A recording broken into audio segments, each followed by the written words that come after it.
আজ সন্ধ্যায় শক্তিশালী একাদশ নিয়ে মাঠে নামছে বাংলাদেশ। সিঙ্গাপুরের বিপক্ষে ম্যাচের আগে আজ জয় দিয়ে চাঙ্গা করতে চাইবেন নিজেদেরকে। টাইগারদের প্রস্তুতি আছে 16 আনা। ম্যাচে খেলবেন হামজা, জামাল, ফাহমিদুলরা। সেক্ষেত্রে আজ বাংলাদেশের সম্ভাব্য একাদশ ও ম্যাচ নিয়ে খুঁটিনাটি থাকছে প্রতিবেদনে। অপেক্ষা শেষ। আজ বহুল প্রতীক্ষিত ম্যাচে বাংলাদেশ জাতীয় স্টেডিয়ামে মাঠে নামছে বাংলাদেশ ফুটবল দল। 2020 সালের 13 ও 17 নভেম্বর সর্বশেষ এই মাঠে নেমেছিল টাইগাররা। তবে সিঙ্গাপুরের বিপক্ষে নামার আগে আত্মবিশ্বাস বাড়াতে কাল ভুটানের বিপক্ষেও শক্তিশালী একাদশ নিয়ে মাঠে নামতে পারেন কাবরেরা শিষ্যরা। সেক্ষেত্রে অ্যাটাকিংয়ে কাল অভিষেক হতে পারে ইতালি থেকে আসা ফাহমিদুল ইসলামের।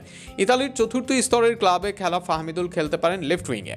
অন্যদিকে রাইট উইংয়েই দেখা যেতে পারে রাকিব হোসেনকে। তবে আল আমিনকে না খেলালে রাইট উইংয়ে ইমনকে দিয়ে নম্বর 9-এ রাকিবকে দেখা যেতে পারে। যদিও এই স্থানের জন্য আল আমিনই আছেন এগিয়ে।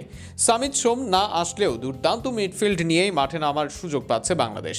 ইতোমধ্যেই দলের সঙ্গে যুক্ত হয়েছেন হামজা চৌধুরী। হামজা চৌধুরীকে সেন্টার মিডে দিয়ে এক পাশে খেলতে পারেন মুরসালিন অথবা কাজিম শাহ।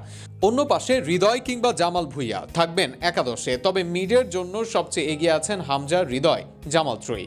এই ত্রয়ী মিডফিল্ডে খেললে ডিফেন্সে দেখা যেতে পারে ইসা ফয়সালকে।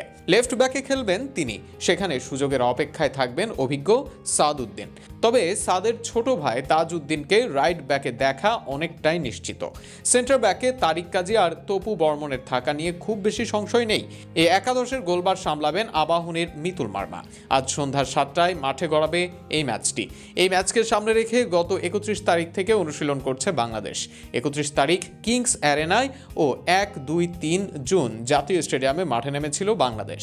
সব প্রস্তুতি শেষে আজ সন্ধ্যায় ফলের আশায় নামবে টাইগাররা।